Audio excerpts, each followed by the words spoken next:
ustedes ya se organizaron, Alessandra, y ya llamaron a sus jefes de práctica. Doctor, para la organización de los grupos, conversé con la secretaria y como ahora van a hacer las prácticas presenciales, me dijo que quedaría a su criterio, usted como el jefe de teoría, si es que puede ser como se hizo por lista o puede ser por afinidad para que también coordinen sus horarios. Pero sí, o sea, ustedes lo pueden hacer por lista y después lo sortean. Se sortean los jefes de práctica.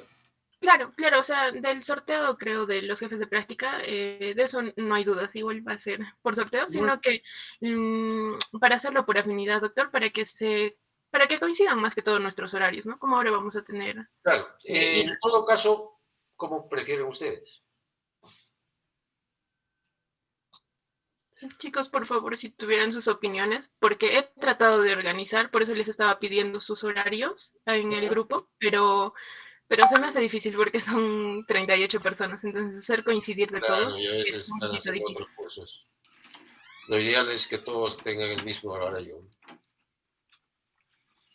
Pero bueno, al menos, bueno, en la práctica no es tanto problema como la teoría. La teoría tiene un horario rígido, ¿no es cierto?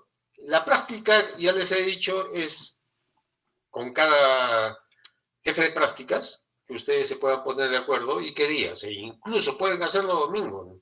No es ningún problema. ¿Sí?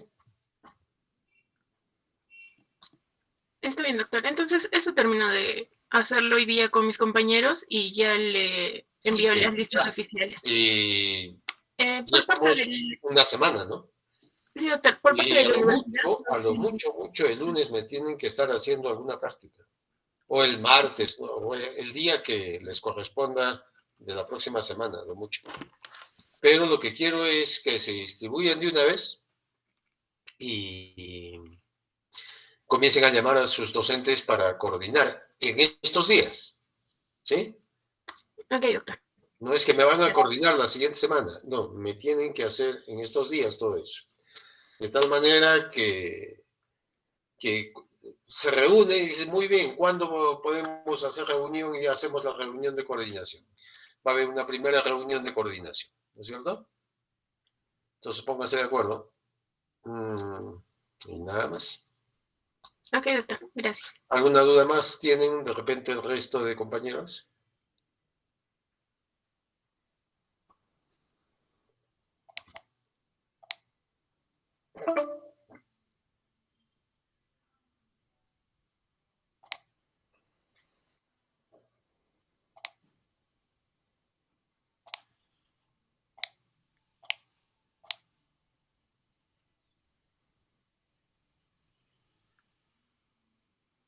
Bueno, si no hay ninguna duda, pregunta,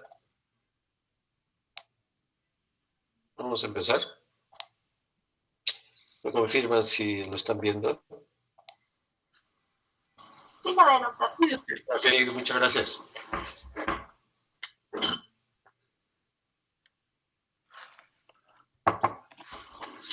Muy bien. La adaptación de recién nacido es un proceso, ¿no? Es una transición, es un proceso de cambios que ocurren en, en los primeros minutos, horas, días o semanas. El proceso de adaptación de recién nacido es dinámico. No es que nace y ya se adaptó todo. Es por partes y dependiendo de qué. Entonces, el objetivo de que ustedes sepan esto es que comprendan y diferencien las diferentes etapas de adaptación de recién nacido. ¿Sí? Como les decía, es un periodo de transición, ¿no?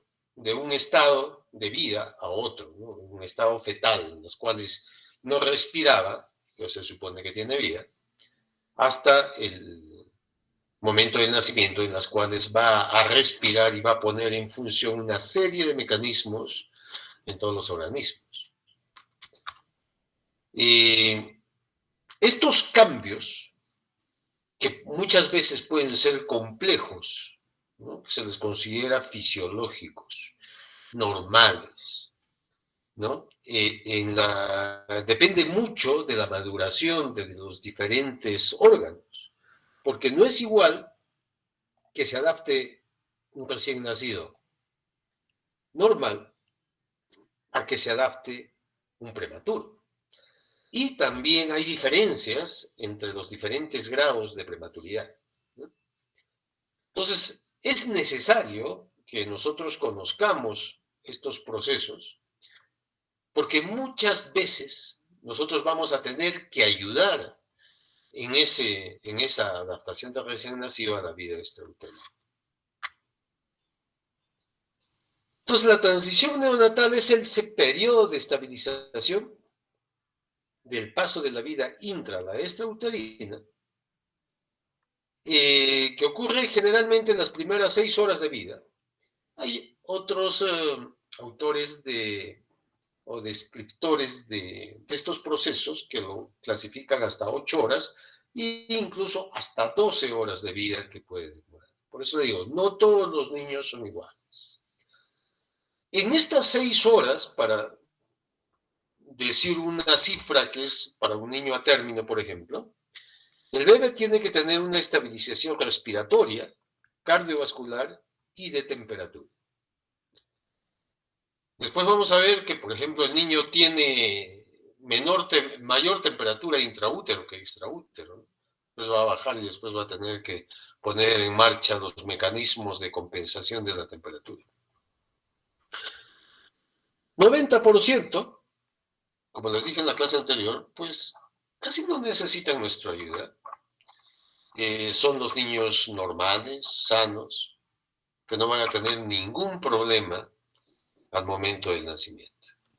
Pero hay un 10% o hasta 15% en las cuales sí, ¿no?, tienen algún problema de dificultad respiratoria, de cianosis, de que no respiran, de que no regulan temperatura, de que no eliminan las secreciones, ¿no?, en las cuales nosotros tenemos que ayudarles en algo. ¿En qué procesos o qué factores van a intervenir? Hay una serie de condiciones maternas, placentarias, fetales, del medio ambiente, que van a intervenir en la adaptación para producir estos cambios de tipo fisiológico o metabólico, ¿no?, que pueden ocurrir durante el trabajo de parto o después del trabajo de parto.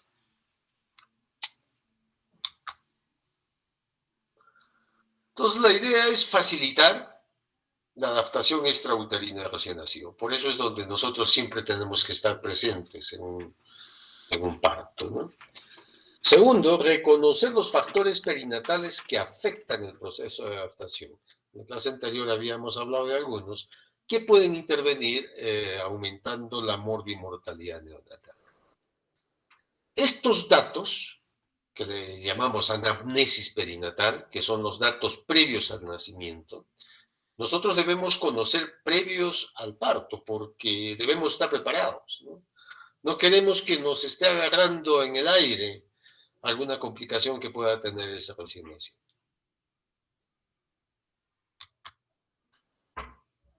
¿Qué adaptaciones debe afrontar el recién nacido? Cambios en el proceso de oxigenación. El pulmón del feto vendría a ser la placenta, porque ese es el órgano que hace el intercambio gaseoso, ¿no es cierto? Hay una membrana ahí, placentaria, en las cuales no es que la sangre de la mamá esté unida del neonato o al del feto, sino que hay una membrana, ¿no?, en las cuales el feto le lleva, por ejemplo, el CO2 y recoge el oxígeno. Le lleva productos de desecho y recoge nutrientes. Entonces, la placenta viene a funcionar como su pulmón del bebé. Si hay patología a nivel placentario, sea por desprendimiento, calcificaciones, hemorragias, una serie de patologías placentarias, pues va a afectar la oxigenación de la recién nacida. Y esto lo puede hacer incluso antes, ¿no?, del nacimiento. La circulación, igual. Hay una circulación fetal, que es intraútero, en las cuales hay 3 shunts. Eso lo vamos a ver en un seminario que tenemos la próxima semana, ¿no?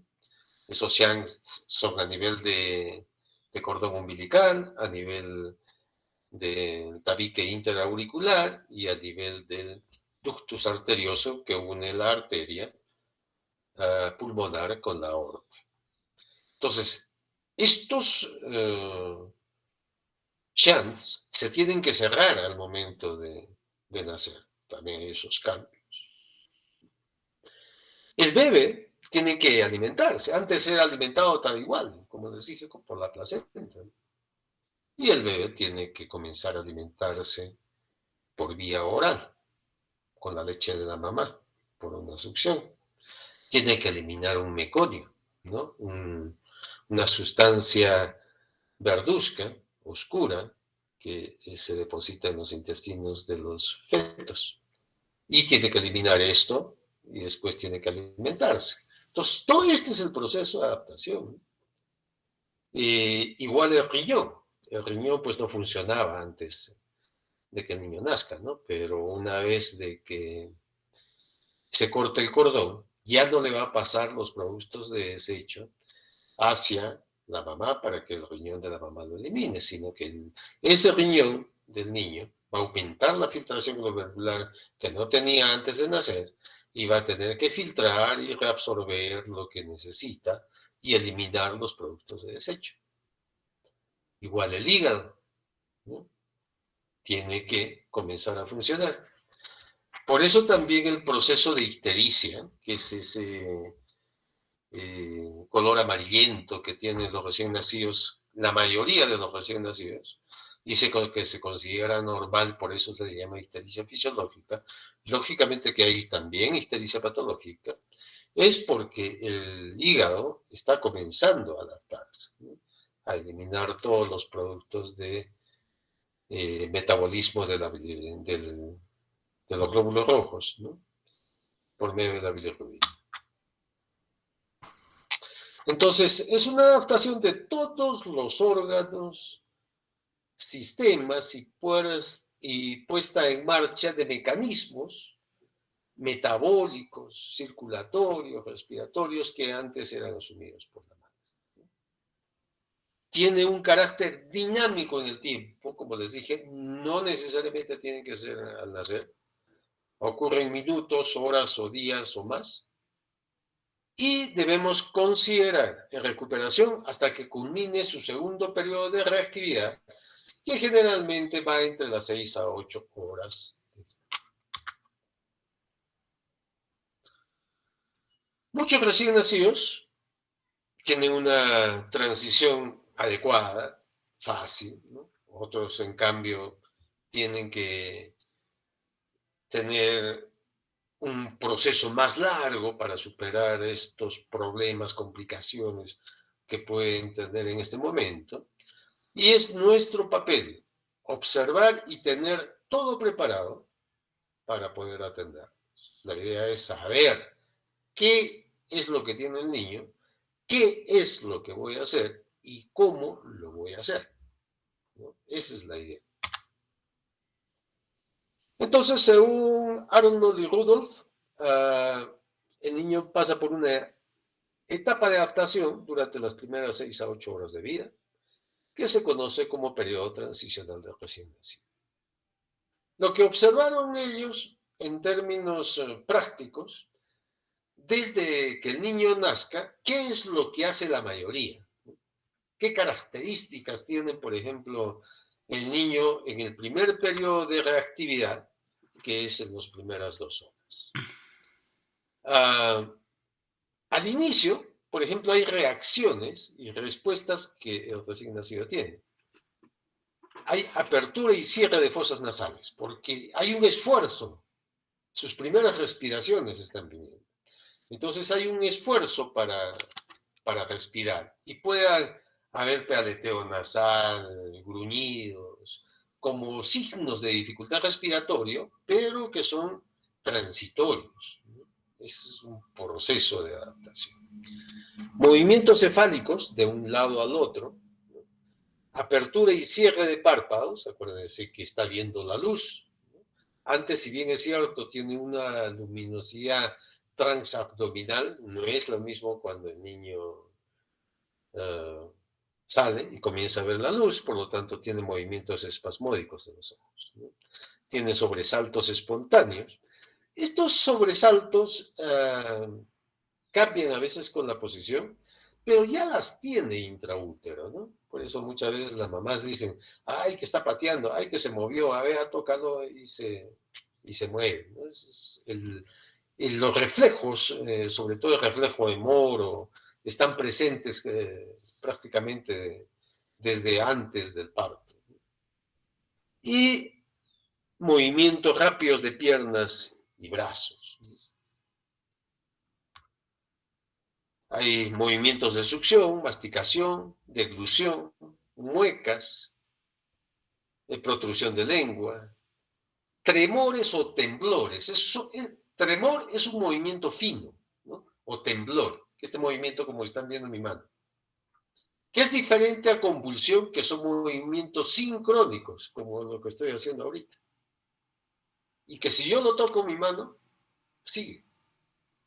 ¿Sí? Esa es una convulsión. En cambio, el tremor, que lo van a ver frecuentemente, y es este movimiento, cuando ustedes agarran la mano del bebé, se calma. Ya deja de haber estos tremores o temblores. Eso puede ser en brazos, piernas, ¿no? En la mandíbula igual. Hay actividad del cuero cabelludo también con movimientos del diafragma que hace como para favorecer la respiración. Hay erección de pene, llanto abrupto, inicio y cese de llanto, y hay una respiración, como les digo, un poco ruidosa, como que está eliminando las secreciones, ¿no? Se describen estos periodos transicionales: primer periodo de reactividad, deglución, disminución de actividad, latencia, sueño; segundo periodo de reactividad, reposo.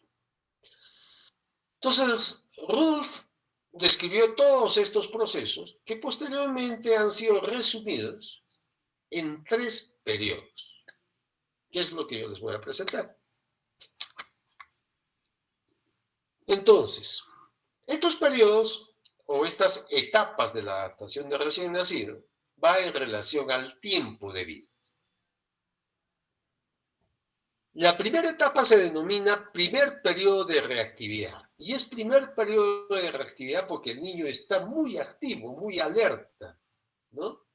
Esto dura los primeros 15 a 30 minutos de vida. Está taquicárdico, polipneico, ¿no? Hay hipotermia. La temperatura del feto pues está medio grado más que el de la mamá, ¿no? Y de ahí pues se baja casi para 36 o menos. Alta reactividad a los estímulos, está despierto, puede estar alerta, atento, ¿no? Llorando. Estos 30 minutos son muy importantes que este niño esté así. Estamos hablando de niños normales, ojo, ¿eh? ¿Por qué? Porque hay que aprovecharlo para hacer el contacto precoz. Nace el bebé, se hacen los pasos iniciales, que es la posición, la aspiración, el secado, ¿no? Se lo abriga junto con la mamá, se lo pone inmediato, antes incluso de que haya el alumbramiento de la placenta, ¿no? Se lo pone al pecho y ya que vaya bastante. Aprovechando este primer periodo de reactividad. Por eso se dice que el contacto precoz debe ser por lo menos unos 30 minutos, ¿no? Después viene la segunda etapa, que es, bueno, este todavía es el primer periodo, los primeros 15 a 30, para describir y diferenciar los cambios simpáticos de los parasimpáticos que se presentan en los primeros 15 a 30 minutos. De los cambios simpáticos, hay taquicardia, taquifnia, crepitantes, aleteo nasal, retracciones costales, o sea, signos de dificultad respiratoria y la disminución de la temperatura corporal. Dentro de los cambios parasimpáticos, ahí va toda la parte abdominal, intestinal, los ruidos hidroaéreos que están ausentes van a aparecer poquito a poquito todavía, pero no hay ruidos hidroaéreos, pero ya comienza el peristaltismo, ¿no? Que depende del sistema nervioso parasimpático. Hay secreciones orales abundantes, tonos cardíacos fuertes, irregulares y cianosis bucal. La segunda etapa, como les digo, se le llama intervalo de poca respuesta. Después de estos 30 minutos, hasta las 2 horas, comienza a disminuir la actividad que estaba aumentada y luego declina. El bebé se puede quedar dormido o en un estado de somnolencia con una pobre respuesta a estímulos neurológicos, ¿no? O primitivos. La frecuencia cardíaca que estaba taquicárdico comienza a disminuir. Los movimientos respiratorios se tornan superficiales y lentos, fijándose entre 40 a 60 por minuto. Y esa ya es una frecuencia normal, ¿no? La frecuencia cardíaca de un recién nacido en los primeros días está entre 100 a 160 latidos por minuto y la frecuencia respiratoria normal de un neonato está entre 40 a 60 respiraciones por minuto. Y acá ya hay pues algunos ruidos hidroaéreos. Y la tercera etapa de adaptación neonatal es el segundo periodo de reactividad. El niño estaba activo, decae un poco y después de 2 a 8 horas, otra vez se despierta y comienza a tener una mayor actividad de tipo tónica, movimientos de brazos y extremidades. Los tonos cardíacos y respiratorios pueden tener variaciones ahí, ¿no? Con algunas pausas respiratorias. Pausas respiratorias son ceses de respiraciones por 5 a 10 minutos, que es usual en un recién nacido. ¿Qué es diferente a hablar de apnea neonatal? Apnea neonatal es el neonato que estaba respirando y que de repente deja de respirar por más de 20 segundos. Ese niño está en apnea. Hay presencia de secreciones orales porque sigue eliminando secreciones. Puede haber vómitos, expulsa meconio. Hay un llanto enérgico, arqueamiento del cuerpo, incluso hacia atrás, como si fuera opistótono. La temperatura corporal generalmente se estabiliza antes de las 8 horas. Y el bebé ya queda estable y listo nuevamente para alimentarse durante este periodo. En promedio, un niño pues se alimenta cada 2 horas, en promedio. Pero siempre cuando aconsejamos la lactancia es a libre demanda. ¿Sí? Pero lógicamente sin que pase más allá de 3 horas sin alimentarse durante los primeros días. El bebé se tiene que alimentar unas 10 a 12 veces en 24 horas, incluyendo unas 3 a 4 veces durante la noche.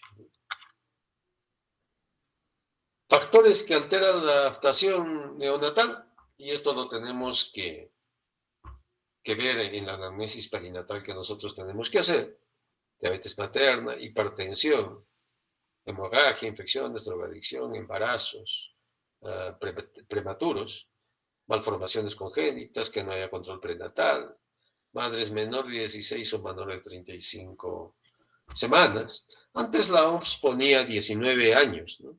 Como riesgo. Después lo bajó a menos de 16, o sea, 15 menos. Ahora, de todos estos, el mayor problema de una mamá es esto, ¿no? Hipertensión, diabetes. La hipertensión de lejos es la más frecuente. Estos producen una insuficiencia placentaria, o sea, son patologías maternas que van a alterar el funcionamiento placentario, de tal manera que esa placenta puede tener infartos o puede tener calcificaciones y no hace que pase bien los nutrientes y el oxígeno hacia el feto.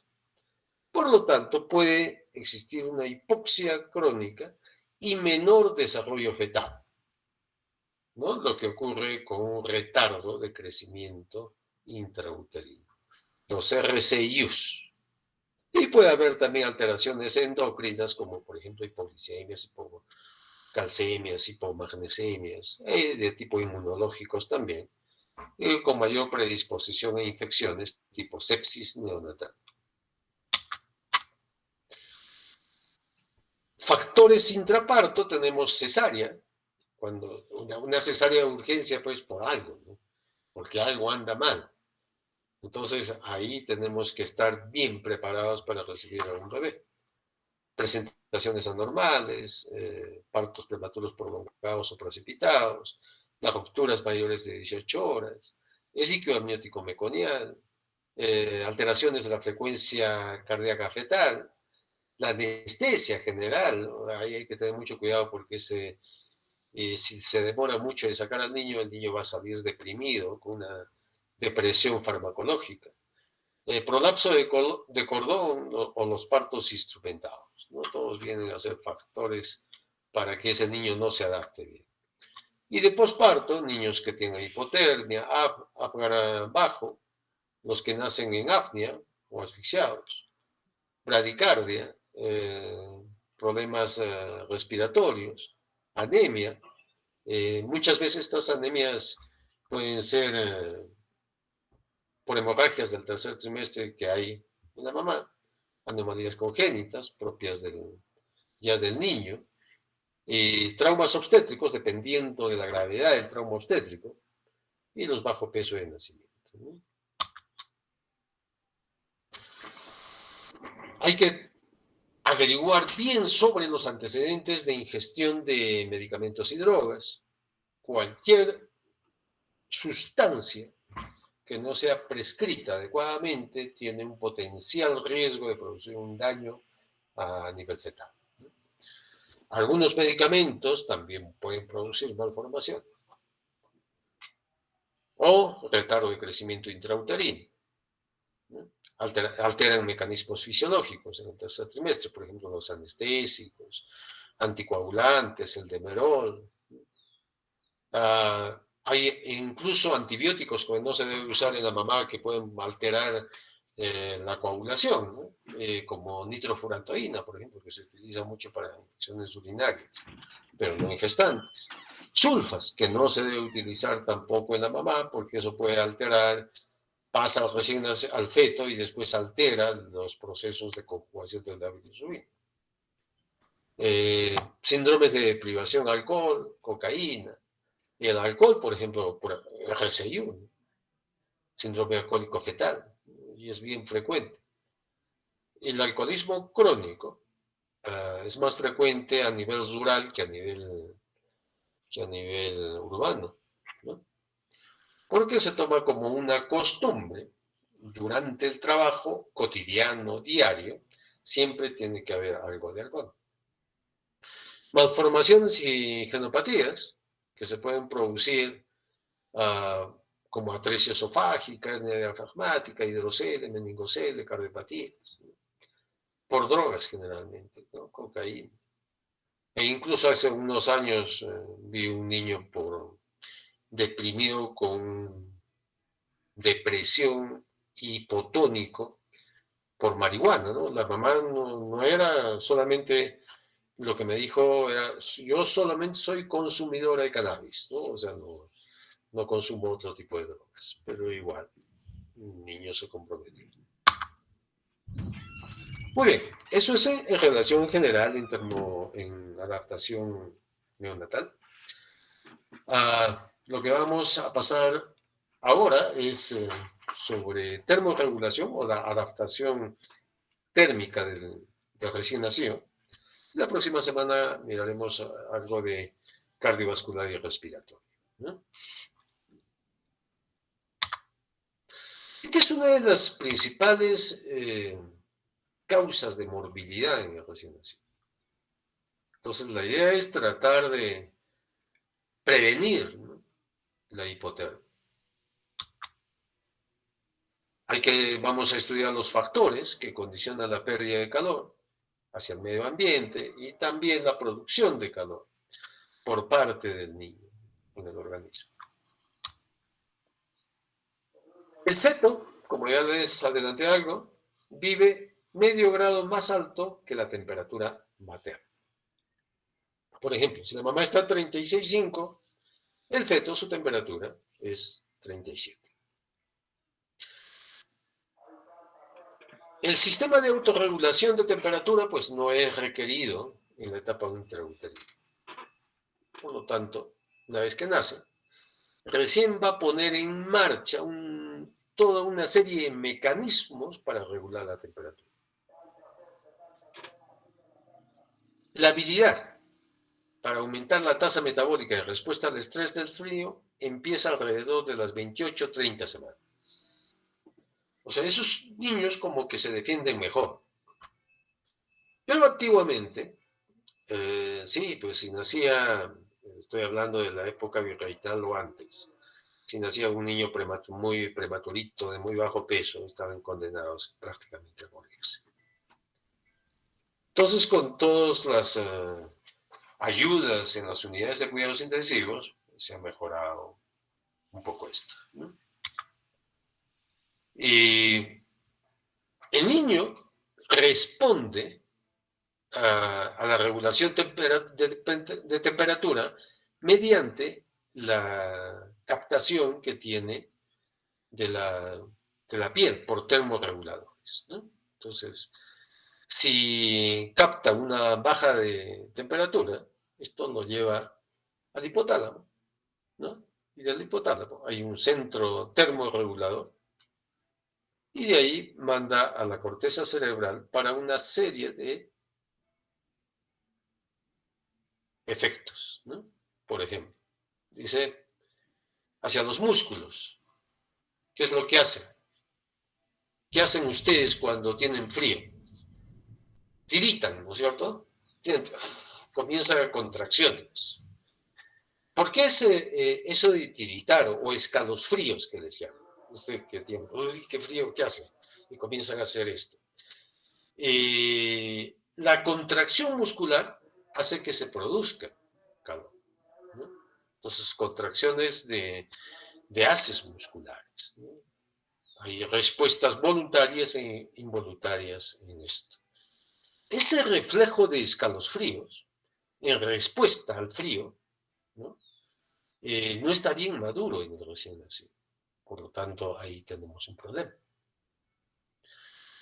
La otra es que tratemos de regular mediante las glándulas sudoríparas o mediante la vasoconstricción o vasodilatación,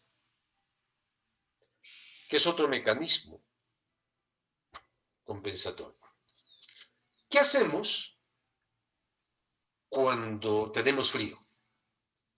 La piel, ¿cómo se pone cuando tenemos frío? Pálida, ¿sí? Se pone pálida la piel. ¿Por qué? Por vasoconstricción. Es una respuesta ante el frío. Estamos pálidos, blancos ahí, porque hay una vasoconstricción periférica para conservar calor. Al revés, ¿qué pasa cuando estamos en un clima muy caluroso? ¿O qué pasa cuando nosotros hacemos ejercicio? ¿No? Cuando comenzamos a trotar, nos volvemos colorados más bien, ¿no? Al revés, hay una vasodilatación. ¿Para qué esa vasodilatación? Para liberar calor o el exceso de calor. Entonces, otra adaptación que tenemos ahí, ¿no? La otra es con las glándulas sudoríparas. Sudamos, ¿cierto? Transpiramos. Si hay un exceso de calor, hay una transpiración. Por eso es cuando hay sudoración, significa que estoy liberando, es un mecanismo de liberar el exceso de calor que tengo. Pero acá también tengo un problema, igual que en los escalofríos. La sudoración no es un mecanismo que esté muy maduro en los recién nacidos. Recién está bien madurito después de los 4 meses de edad. Por lo tanto, si hay un exceso de calor o yo programé mal la incubadora y el niño está con temperaturas elevadas, no suda. El niño no tiene ese mecanismo de sudoración para compensar eso. Suda un poco, sí, pero es limitado el proceso. Y el otro interviene también en el proceso de conservación de calor, las hipófisis, por lo tanto, la glándula tiroidea. Hay una liberación de la hormona tiroestimulante y de TSH, y por lo tanto, eso aumenta la actividad metabólica, al igual que las glándulas suprarrenales para la producción de catecolaminas, ¿no? Y eso aumenta también la actividad metabólica. En eso estamos. Eso se llama regulación termorreguladora, ¿no? Por la liberación de adrenalina por las glándulas suprarrenales también. Eso aumenta la actividad metabólica, eso compensa, trata de adaptar, trata de aumentar ese calor perdido que tiene. ¿Okay? Bueno, este es lo mismo. Entonces, nosotros en el hipotálamo tenemos el centro termorregulador, la región anterior, preóptica. Y al haber una pérdida de calor, ¿no? para tratar de compensar eso, lo que hace es la liberación de adrenalina, ¿no? Mediante un impulso eferente hacia las glándulas suprarrenales. Como les dije, la sudoración está limitada, no es mucho, no es algo que trate de compensar el hipotálamo, pero sí el hecho de, puede haber un poco también de escalofríos, pero también está limitado. La mayor compensación se produce por el centro termorregulador mediante la liberación de adrenalina. Hay 4 mecanismos que me regulan la temperatura. Uno es conducción. Vamos a ponernos en el caso que nosotros estamos atendiendo a un niño. El obstetra o el ginecólogo o quien esté en las veces de partero les va a entregar al bebé, ¿sí? Y ustedes tienen que estar preparados. ¿En qué lo van a recibir? Siempre, para recibir a un niño, yo tengo que tener 2 campos secos y precalentados. 2. Cuando hablo de conducción, es que estoy en contacto. O sea, el bebé puede perder calor si la superficie en la cual yo lo pongo está fría. Por lo tanto, va a haber una transferencia de calor. Por lo tanto, para evitar esto, yo tengo que recibirlo en un campo seco, precalentado, que esté bien tibiecito ahí, ¿no? Nosotros en el hospital a veces lo ponemos en el autoclave unos minutitos ahí hasta el momento de la recepción, o también a veces lo ponemos sobre las estufas, ¿no? Esas estufas de aceite de radiador, tipo radiador que se tienen en los hospitales, y ahí arribita lo tienen, los campitos, para que al momento de utilizar, pues esté calentito. Y así evitar la pérdida de calor por conducción. El segundo campo, tengo que tenerlo igual seco y precalentado, porque el primero se va a mojar. Y al mojarse y estar en contacto con el bebé, también va a perder calor. Radiación.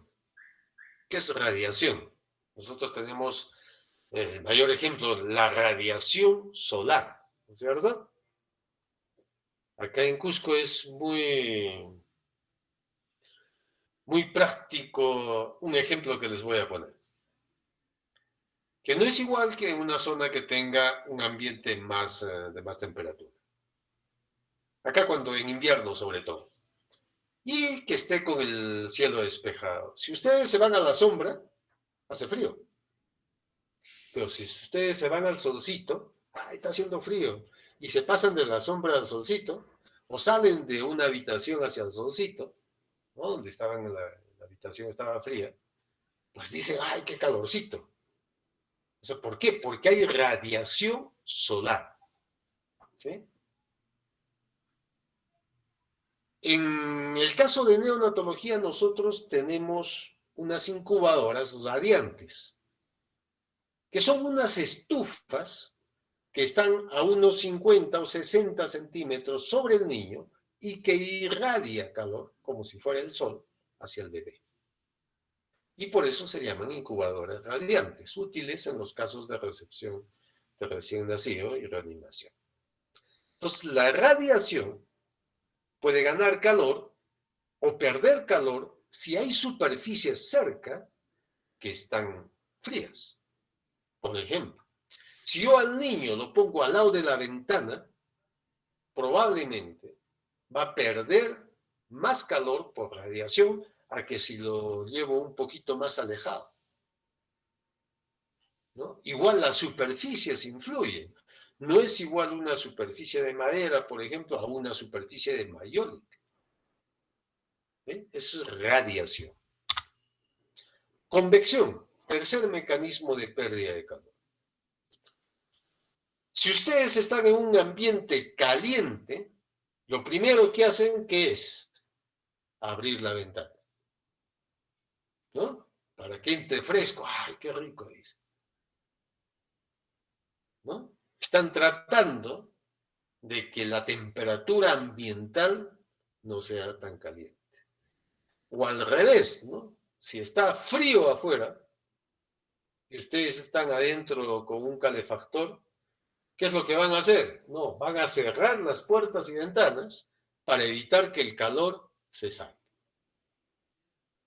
Entonces, convección es la pérdida de calor por el medio ambiente, por las corrientes de aire.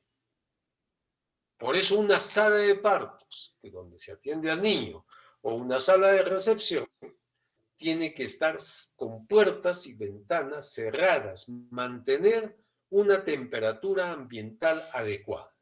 Una temperatura adecuada es entre 24 a 26 grados centígrados. Y fíjense todavía que esta temperatura para el niño es chocante al momento del nacimiento.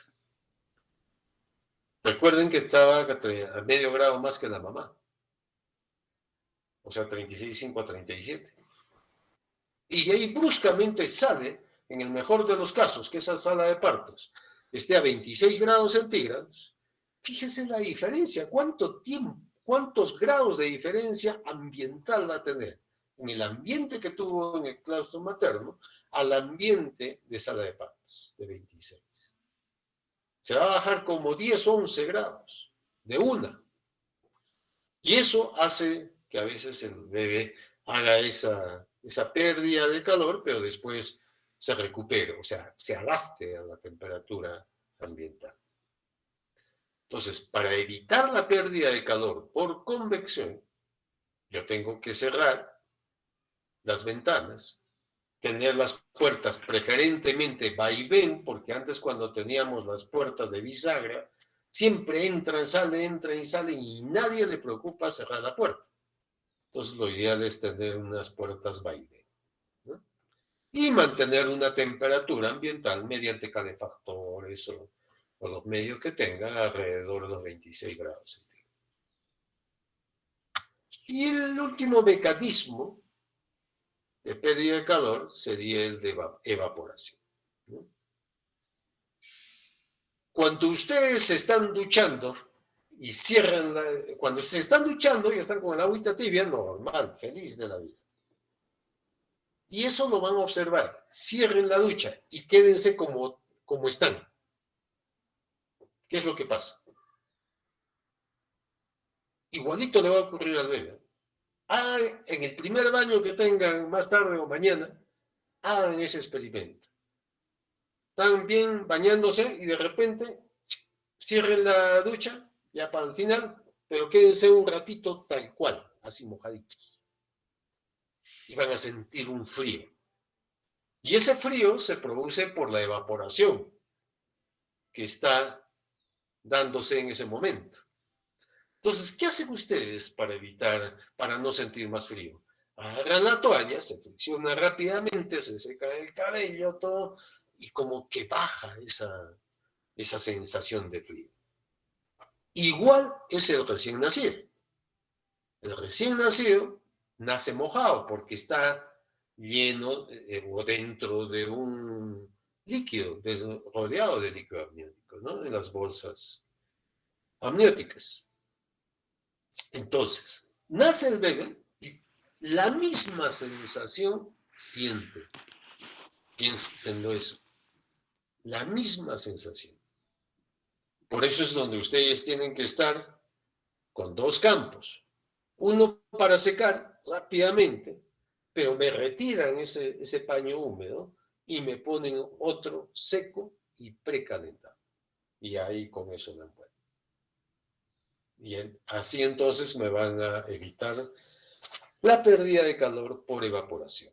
Es igual que hay la mala costumbre todavía de algunas mamás de utilizar alcohol para bajar la temperatura, o timolino, ¿no es cierto? El alcohol no baja la temperatura.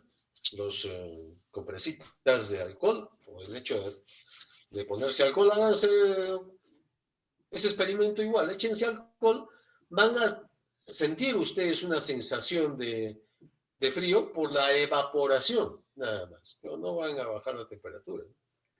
Una fiebre, más bien hay que inducir a un baño tibio, ¿no? Porque el baño tibio, ¿qué va a hacer? Vaso, dilatación y liberación de calor. El mismo mecanismo tienen los AINES, ¿no? Los antipiréticos. Para la fiebre, paracetamol, acetaminofén, ibuprofeno, ¿no? Lo que producen es una vasodilatación a nivel periférico. Y ese es el mecanismo de liberación de calor de estos niños. Muy bien, entonces ya tenemos la conducción, para repasarlo nuevamente, si hay el colchón frío o la balanza donde lo pongan, todo tiene que ser tibiecito. La convección, si hay aire acondicionado, la sala está fría o hay corrientes de aire. La radiación, el estar cerca a superficies frías o poner las incubadoras cerca a la ventana donde a veces trabajan más y se enfrían. Evaporación, la aplicación de lociones o el hecho de que el niño nazca, por ejemplo, mojadito y yo no lo seque inmediatamente, ¿no? O que esté en contacto ahí con agua, ¿no?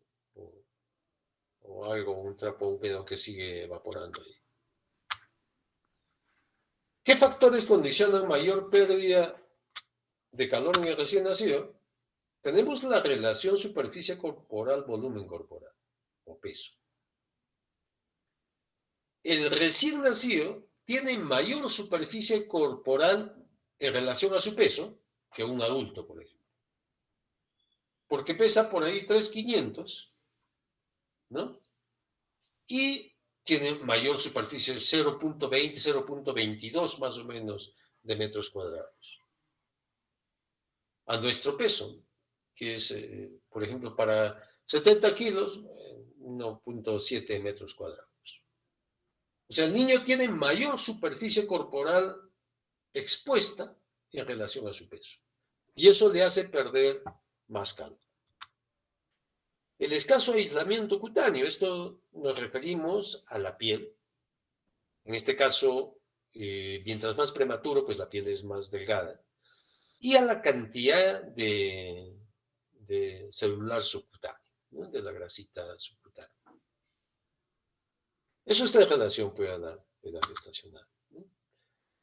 El control vasomotor, el organismo pues se aísla del frío externo mediante la vasoconstricción cutánea, ¿no? Es la termorreguladora. La postura, acá también, ¿qué es lo que hacemos nosotros cuando tenemos frío? Para todos los que duermen solos, ¿no es cierto? ¿Qué hacen? Se tienen que poner en posición fetal para tener menos superficie corporal expuesta y conservar calor. Adquieren esa posición fetal. El niño recién nacido tiene la propiedad de tener un tono muscular bastante desarrollado, por lo tanto, adopta una posición fetal. Pero ¿qué pasa con el prematuro? El prematuro, pues, mientras más prematuro, el grado de flexión de extremidades al tronco es menor, entonces tiene mayor pérdida. A veces en prematuritos, para favorecer esta pérdida de calor por la posición, les hacemos este nidito. Tratamos de que se acurruque. Tratamos de que siga creyendo que está en el útero materno. Disminuye la pérdida de calor y también se mueve menos y descansa mejor, ¿no? A que esté en estas posiciones extendidas.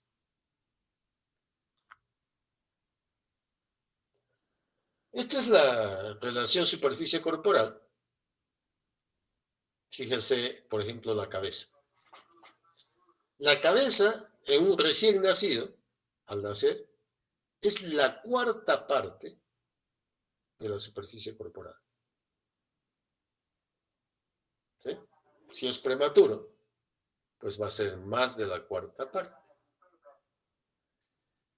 Por lo tanto, eso tenemos muy en cuenta. Lo primero que a veces nosotros secamos y cubrimos al momento de nacer es la cabeza.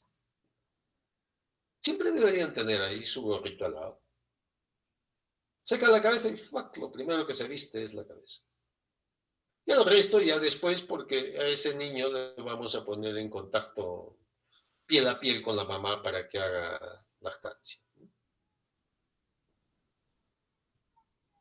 De un adulto es la octava parte de la superficie corporal. Es ambiente térmico normal o neutro, cuando el gasto de oxígeno es mínimo, ¿no? De acuerdo a la temperatura ambiental. Esa es la idea. A ese niño tenerlo en un ambiente adecuado, de tal manera que el consumo de oxígeno sea mínimo.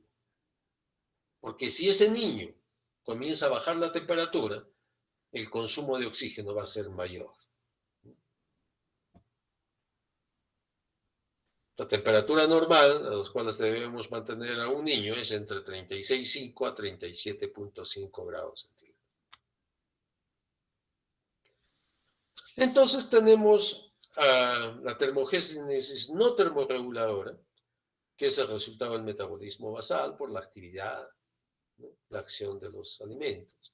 Y tenemos la termogénesis termorreguladora, que es respuesta al ambiente frío con la vasoconstricción, ¿no? Tenemos dos tipos de termogénesis, no termorreguladora y termorreguladora. ¿Cuál es la que más tiene el niño? Esta, ¿no? La postura y la vasoconstricción.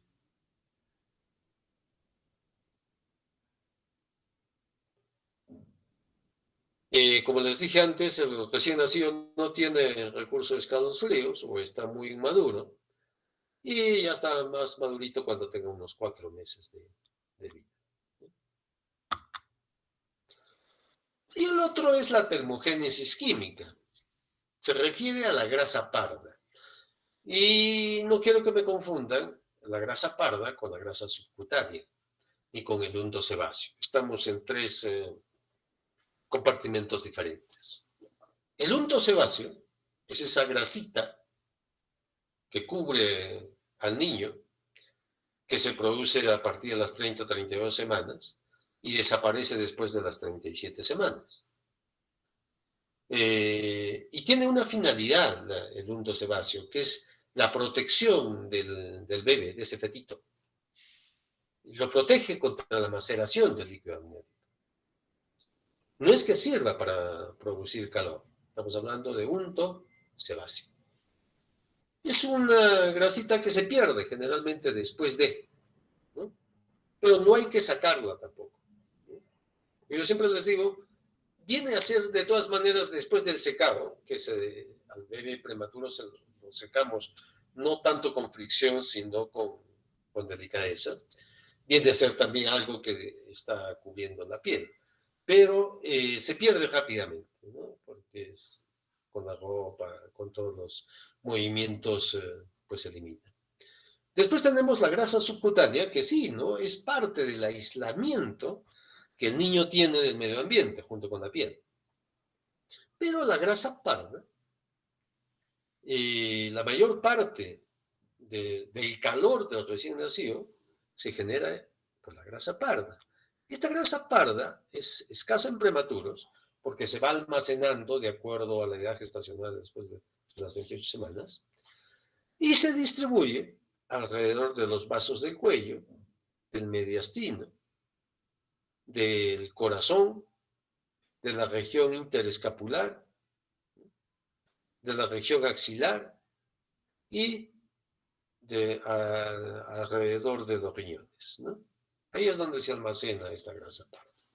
Viene su nombre por el color, que es un poco diferente, ¿no? Entonces comienza a producirse a partir de las 17, 20 semanas de gestación. Se identifica ya, como les dije, a las 26, 28 semanas, donde ya pueda actuar. Entonces, es como la probabilidad de vida antigua, ¿no? A partir de las 28 semanas.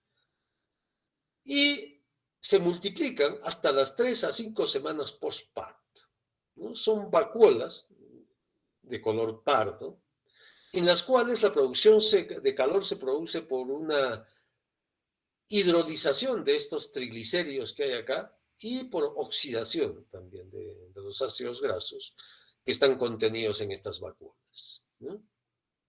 Hay muchas mitocondrias, ¿no? en estas vacuolas.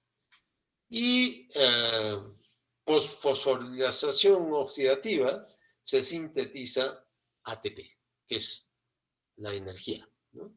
Adenosín trifosfato.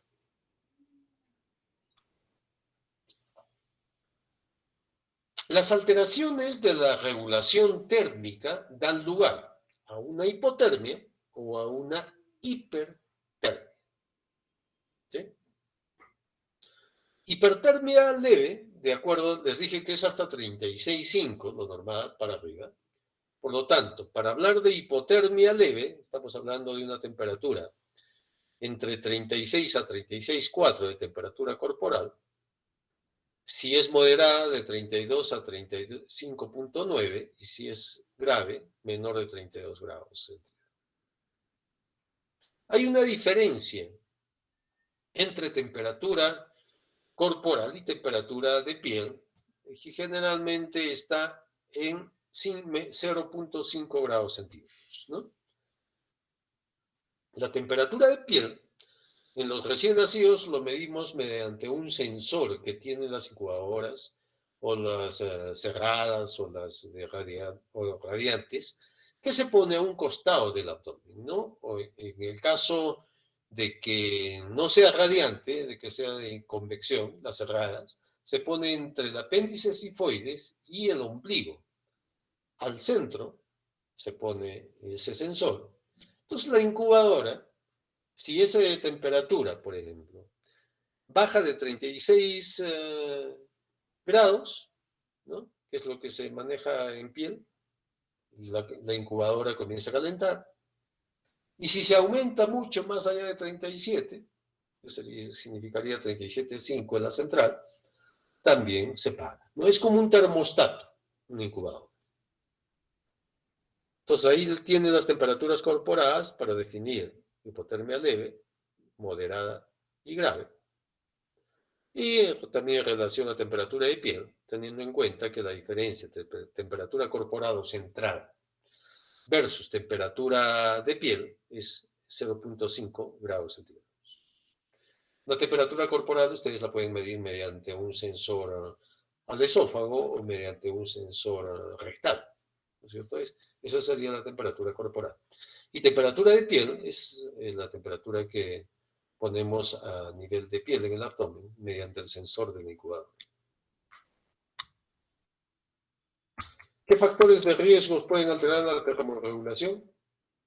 Lógicamente, prematuros, bajo peso, RCIUs, niños asfixiados, sepsis, niños con patologías en general como síndrome de distrés respiratorio, malformaciones congénitas. Ver el ambiente, si no hay control de temperatura ambiental mediante un calefactor, mediante una incubadora, ¿no? Para mejorar esto. O también que se pueda sobrecalentar, ¿no? A veces hay incubadoras que ya por su uso pues no regulan bien la temperatura y más sobrecalientan. Y si no tiene el sensor para regular la temperatura, peor, porque ustedes le pueden poner ahí 34 grados y eso es demasiado para ese niño. Por eso es mejor utilizar los sensores de temperatura. Los prematuros están predispuestos a sufrir de hipotermia porque tienen menor grasa subcutánea, o sea, aislamiento, la piel también es mucho más delgada, mayor relación superficie corporal en relación al peso, menores depósitos de glucógeno, menores depósitos de grasa parda, hipotonía, y esto va por la incapacidad de acurrucarse, por la disminución de desarrollo del tono muscular. ¿Qué signos tenemos de hipotermia o de enfriamiento? La palidez, porque ¿qué es lo que va a pasar ante el frío? La reacción va a ser una vasoconstricción y va a haber una palidez, ¿no? Extremidades cianóticas, porque va a haber menos oxigenación a nivel de piel, hipoactivo, hipotónico, hiporrefléxico, con distrés respiratorio, signos de dificultad respiratoria, rechazo a la alimentación o una succión débil, ¿no? No puede alimentarse. Apneas que puede llegar incluso a morirse de él, ¿no? ¿Qué consecuencias puede tener? Hipoglicemia, acidosis metabólica, hipoxia, trastornos de coagulación, shock, apnea, hemorragias perintraventriculares, enterocolitis necrotizante, una serie de complicaciones que puede tener la hipotermia. Para evaluar, podemos hacer la evaluación por temperatura axilar, si es que no se tiene, como ustedes, pues a veces no van a tener, la mayoría de ustedes que van a ir a un puesto de salud no hay una incubadora. En algunos que van a un centro de salud, en el centro de salud sí hay incubadora. Lo malo es que no lo saben manejar. Entonces ahí también tenemos una limitación. ¿A quiénes vamos a evaluar? A todos recién nacidos cuya temperatura axilar sea menor a 36 grados centígrados. ¿Qué debemos hacer? Controlar la temperatura también rectal para ver la diferencia, verificar la temperatura ambiental, verificar las superficies cercanas frías o corrientes de aire, hacerle dosaje de glicemia, porque aparte también va a haber de mayor consumo de oxígeno, mayor consumo metabólico, hacen hipoglicemia, puede hacer hipoxia, por eso tenemos dosaje de gases. Y ver los antecedentes del parto, ver si la mamá ingirió algún tipo de droga, ¿no? O si tuvo algún riesgo para una infección. Lo inverso, una hipertermia, temperatura mayor a 37,5, causas pueden ser muchas, fiebre materna que puede inducir en el niño una infección y que nazca desde el primer día con alguna infección y fiebre. El sobrecalentamiento de incubadoras, que es un problema basado en dos criterios. Uno es de que esté fallando el sistema de calefacción de la incubadora y el otro es de que haya un mal manejo de la incubadora. La luz de fototerapia, hay que tener en cuenta que la fototerapia también tiene una radiancia aparte de la incubadora a veces que tiene y eso puede provocar un poquito de elevación de temperatura, ¿no?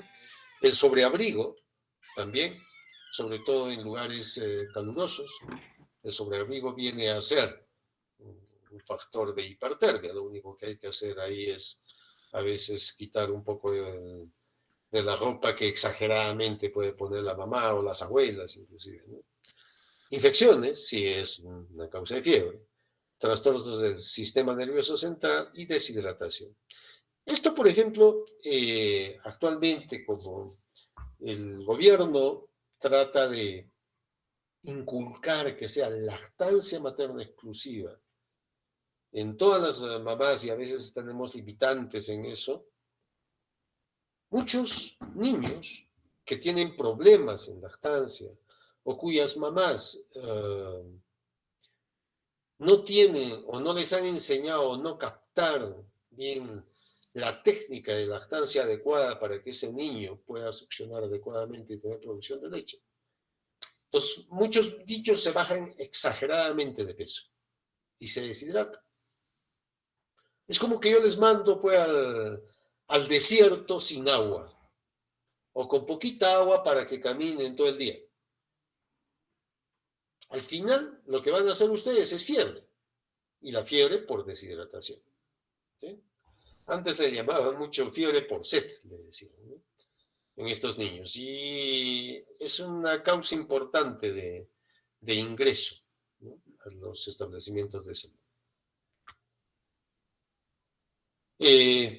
Clínicamente, ¿cómo lo van a identificar? Son niños rubicundos que tienen signos de dificultad respiratoria, taquipneicos, irritables, sudorosos. Si bien es cierto, a veces les sale como un salpullido, ¿no? Un salpullido en cara o en el tórax por las limitantes de la sudoración que tiene. Cianosis, pálidos, también puede haber mala tolerancia oral, letargo, hipoactividad y depresión en general. Entonces, el manejo del ambiente térmico es muy importante en la transición. Tener una temperatura ambiental adecuada, de unos 24 a 26 grados, no menos de 24 grados centígrados. Lo que pasa es que en sala de partos o en sala de recepción de recién nacido, ahora un poco como que se han acostumbrado, pero me acuerdo hace años cuando les ponía estas temperaturas, pues la gente no está acostumbrada a las temperaturas, entonces como que me apagaban los calefactores. Y los calefactores no es para nosotros, los calefactores es para los niños, porque era mucha la temperatura para lo que estamos acostumbrados nosotros en una altura como Cusco, ¿no? Que tenemos una adaptación también, ¿no?, al ambiente. Evitar corrientes de aire, evitar superficies radiantes, ¿no? Ver la condición del recién nacido, porque el manejo del recién nacido va a depender de la edad gestacional, de la edad de vida, ¿no? No es igual un niño que tenga 3 horas a que tenga 5 días o a que tenga ya 2 semanas, ¿no? Si está vestido o desnudo, si está enfermo o sano, si está en incubadora o no, o está en cuna, depende de muchos factores. Muchas veces a los prematuritos nosotros los vestimos dentro de la incubadora y aparte les tratamos de forzar con una sabanita plástica para evitar las pérdidas insensibles, ¿no? Y mantener temperaturas a niveles de 36,5 y hasta 36,8 en promedio, digamos, ¿no? Ya sabemos que es hasta 37,5 máximo. Situaciones de riesgo de enfriamiento, si al nacer hay problemas de radiación, o sea, cerca de superficies frías. Más bien hay que tener elementos radiantes, les dije como una cuna radiante, ¿no? Que tienes una estufita o poner estufas. Muchas veces cuando ustedes lleguen a un centro de salud o a una posta, no van a encontrar condiciones, ¿no? Yo hace muchos años, bueno, cuando hacía mi cero, teníamos centro, pues atendíamos partos, porque siempre van a llegar partos, y no teníamos un ambiente adecuado. Lo que hacíamos era con unas cocinillas que antiguamente había, que siempre tenía el personal de enfermería, donde hervía su agua, que eran unas cocinillas así, de cerámica con unos alambritos en espiral, ¿no? Me acuerdo que esas cocinitas nosotros las teníamos prendidas permanentemente cuando íbamos a tener un parto, ¿no? La idea era tratar de calentar el ambiente. Posteriormente ya había las estufitas y me acuerdo nos compramos una estufita, ¿no? Una estufa es barata, ¿no? Esas las estufas simples, de esas de alambritos, actualmente, ¿cuánto cuestan? 60, 70 soles, ¿no? O menos, ¿no? 50 soles. Las que cuestan más son esas radiantes, ¿no? Esas como que tienen unos, que son de aceite, ¿no? De circulación de aceite y radian calor. Y una incubadora radiante es imposible que ustedes tengan un puesto de sanitario. Entonces hay que agenciarnos. ¿Cómo lo hacemos? A la cunita, ¿cómo la calentamos? ¿Cómo precalentamos la cunita, la sabanita o el colchoncito donde yo voy a poner al niño? También lo hacíamos con esas bombillas, ¿no? Esas bombillas, bueno, antes calentaban más porque gastaban también más energía. Había unas bombillas de vidrio transparente que eran de 100 watts. Entonces calentaba muy bien donde nosotros le íbamos a poner al bebé.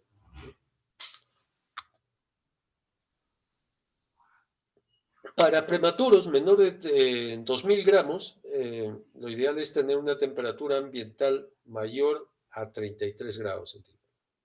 Entonces, para tener una temperatura mayor a 33, si yo no estoy en un ambiente cálido, es imposible si yo no tengo un incubador. ¿Sí? El ambiente es bien difícil que con un calefactor ustedes me puedan subir a 33 grados. Sí, 24, 26 sí se puede mantener. Ahora depende, ¿no? Si es mucho más alto y mucho más frío el lugar donde van a ir a trabajar, va a ser mucho más difícil. A veces van a necesitar un par de calefactores ahí para tener una temperatura más o menos adecuada. Estas son las incubadoras. Es una incubadora cerrada, ¿no? Cerrada porque tiene una cúpula. Yo tengo de estas unas 2 o 3. Hay diferentes tipos o modelos, ¿no?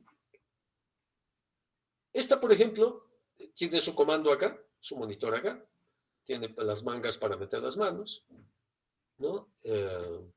Tiene abajo también para su peso, y acá incluso para esta bandejita es para poner las radiografías, las placas, se pone acá la placa y después se pone acá arriba los rayos X, y sin moverlo al bebé, se saca donde está, ¿no? En la unidad de cuidados intensivos. Es una incubadora por convección, ¿por qué? Porque lo que hace es circular aire tibio y húmedo. En la parte de abajo hay un recipiente de agua donde cada día se limpia y se cambia con agua destilada, agua estéril, que viene en litros. Entonces, justo el recipiente es para 1 litro y se va rellenando conforme se va gastando. Entonces, convección, ya saben ustedes que es circulación de aire, ¿no? Pero esta es una incubadora de convección, pero acá va a circular no un aire frío, que sería al abrir la ventana. Acá va a circular el sistema de calefacción de la incubadora de convección o cerrada, es que circula aire tibio y húmedo. ¿Sí? Ese es el modo, ¿no? Y debe haber una incubadora siempre precalentada en el servicio de 34 a 36 grados disponible, ¿no? Como emergencia, digamos. Porque si yo tengo apagada esta incubadora y la voy a necesitar, más o menos me va a demorar en calentar o tener una temperatura ideal de entre 34 a 36, más o menos en 30 a 45 minutos. Entonces yo tengo que prever eso, ¿no? Me van a hacer un prematuro. A ver, vamos a precalentar una incubadora, ¿no? Por lo menos unas media hora antes. El niño debe estar desnudo para permitir que el calor de la incubadora sea efectivo, ¿no? sobre el bebé. Entonces, sí, pues tiene estas manguitas, es un habitáculo cerrado, tiene sus ventanitas, el sistema de calefacción está acá abajo, ¿no? Y tiene un sistema de control, ¿no? Que es otro tipo de incubadoras.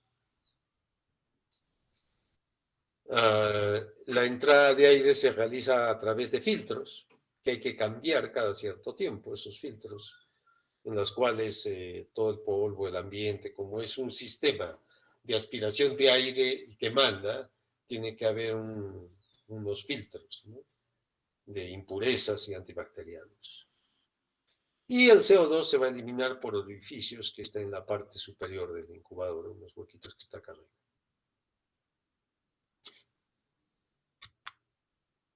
Esta es la cuna radiante, ¿no?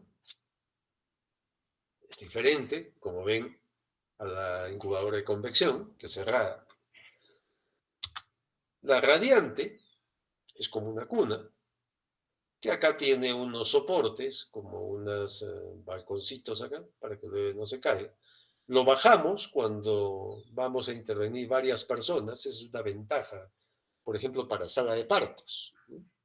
O para recepción del recién nacido, o para atender a un recién nacido, incluso en cuidados intensivos.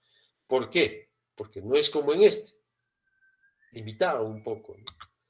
Acá puede haber una persona acá, otra persona al otro lado, uno está ventilando, el otro está cateterizando y el otro por ahí está haciendo masaje cardíaco.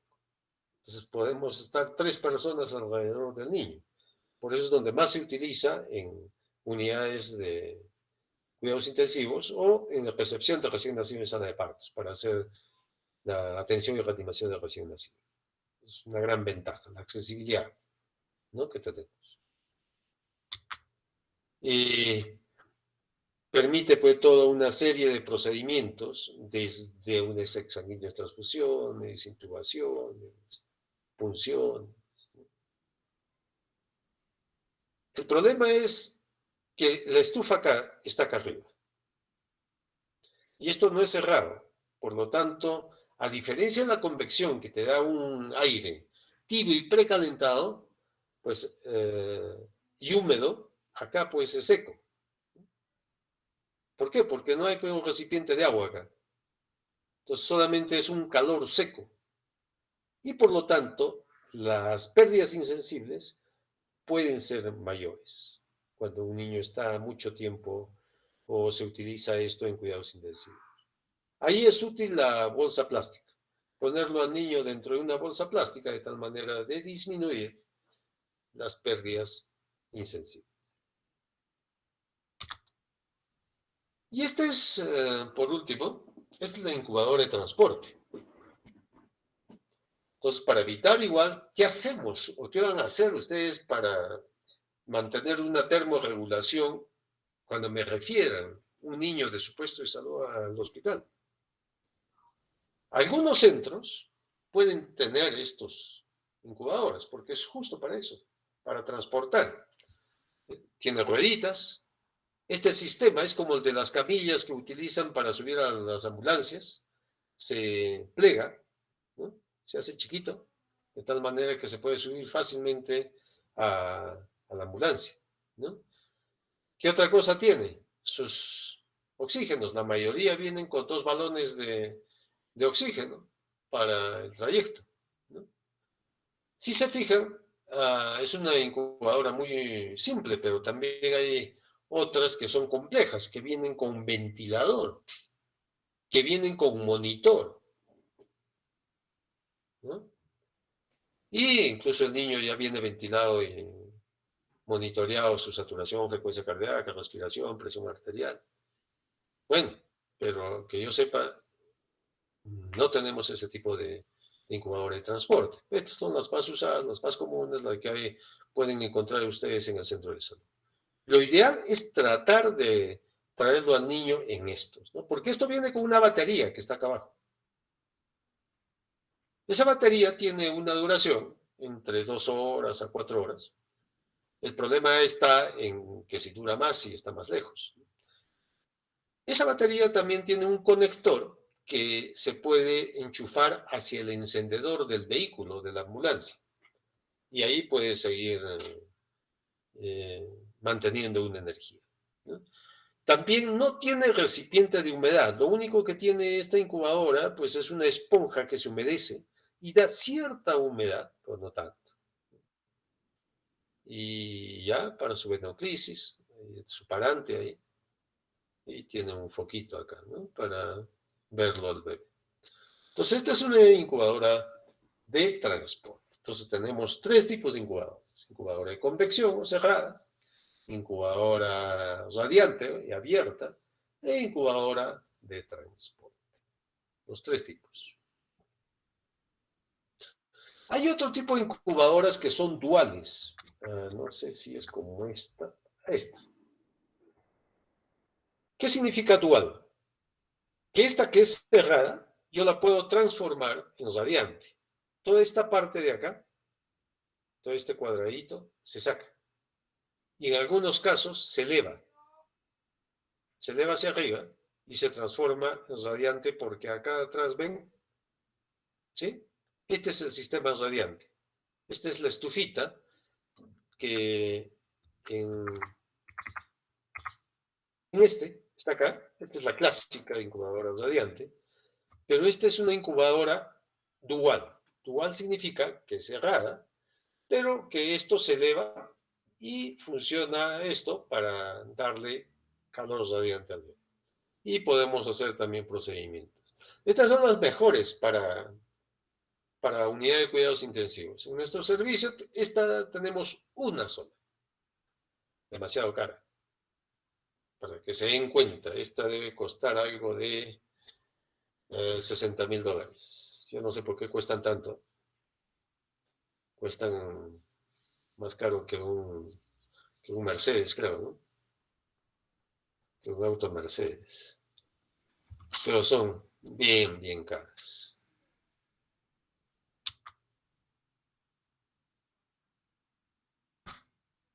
Muy bien. La idea es siempre tratar de mantener a la mamá junto a su bebé. Acordémonos que el hecho de que la mamá esté ante su bebé ayuda a mantener la temperatura por el contacto, ¿no? Piel a piel. Eso no hay que perder, ¿no? Hay que tratar de promover la unión entre la madre y su hijo, ¿no? Que permanezca junto a su madre. Creo que todo es esto. Todo.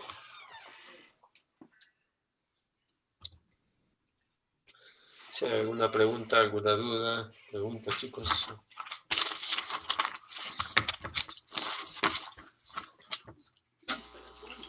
Doctor, disculpe, una pregunta.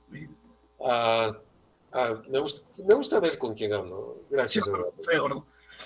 Doctor, es muy importante sí el primer contacto que se puede tener, ni bien tenemos un recién nacido con la madre.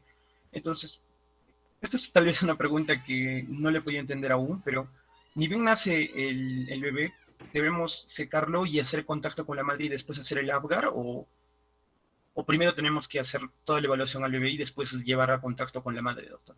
Ok, gracias por la pregunta. Fíjate, miren nomás los tiempos. El Apgar, ¿a qué tiempo se toma? ¿Sabes? 5 minutos después del parto.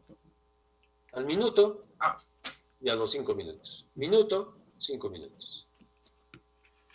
Yo no puedo esperar un minuto para atenderlo a ese bebé. Fíjate, les voy a adelantar esto. Yo tengo que hacer pasos iniciales más o menos en 20-30 segundos. En 20-30 segundos yo voy a hacer posición, aspiración, si es que es necesario. No es necesario aspirar a todos los bebés. Secado. Evaluación. En 20 segundos. Los primeros 20 segundos vas a hacer eso. Y eso lo puedes hacer encima de la mamá. Lo que se recomienda incluso para poner contacto piel a piel, no secar las manitos. ¿Por qué? Porque el niño repta. Incluso se lo pone arriba y el niño por olor va a llegar a la teta de la mamá. Y eso lo hacemos ahí, a los 20-30 segundos. Antes de hacerle incluso la evaluación del agua. Pero ¿qué condición tendrías que tener para hacer eso? Que el niño nazca, respire y llore. E incluso sin evaluar frecuencia cardíaca, porque si ustedes ven a un niño, nace, inmediatamente, ¡guau!, llora, que está con buen tono, o sea, está con los movimientos que hemos visto, ¿no? Que los primeros minutos va a estar así, con los movimientos de pies y manos. Ese niño no me van a evaluar ustedes frecuencia. Ah, no, primero voy a evaluar frecuencia cardíaca, no. Si el niño no respira, ustedes me van inmediatamente a hacer ventilación, incluso antes de controlar frecuencia cardíaca. Nace un bebé, no respira. Me hacen los pasos iniciales, lo secan, lo estimulan porque el secado viene a ser un estímulo. Muchos niños que no respiran al nacer, ustedes lo reciben inmediatamente, lo secan y ¡guau!, el niño comienza a respirar. Todo eso lo vamos a hacer con simuladores. La ventaja de ustedes es de que ya nos vamos a reunir, ¿no es cierto? Al menos yo me voy a reunir con mi grupo, con pequeños grupos, lógicamente, y ahí vamos a practicar eso, todos los momentos. Es diferente que ustedes lo escuchen, es diferente a que ustedes lo vean, y es diferente a que ustedes lo hagan. Entonces se van a dar cuenta ahí las diferencias. Pero no es necesario que tengas el agua primero, no. 20-30 minutos, pasos iniciales sobre la mamá y que lacte, ese es en el 90% de niños. ¿Qué pasa con el 10%? Con esos niños que van a nacer y no respiran. Esos niños van a tener que tener un diferente tratamiento, ¿no? Si el niño no respira, pues no lo vas a poner al pecho de la mamá ahí, ¿no? No, tú igual, haces los pasos iniciales. Si el estímulo del secado no hace que respire, tú le vas a tener que hacer un estímulo adicional, o si no, de frente empezar con ventilación a presión positiva. Inmediato. Antes del minuto. Cuando ustedes reanimen a un niño, antes del minuto, ustedes ya están ventilando a ese bebé. No tienen que esperar el agua para ventilar. ¿Ok? Gracias, doctor. Listo. Para ti, Eduardo. ¿Alguna pregunta más?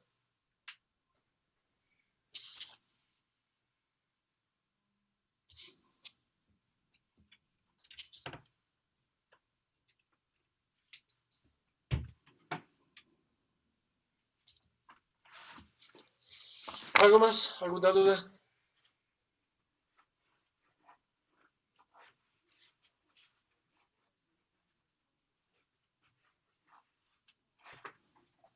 Muy bien, sí. No hay nada más.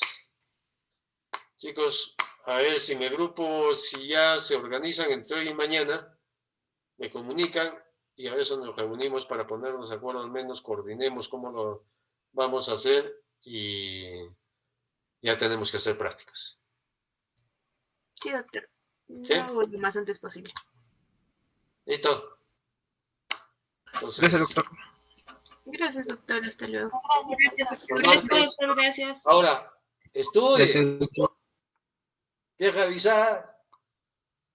no mata moros, dice el refrán, ¿no? Estudien. ¿Qué van a estudiar? Adaptación cardiovascular y respiratoria, que tenemos que hacer el día martes 15. Muy bien, chicos.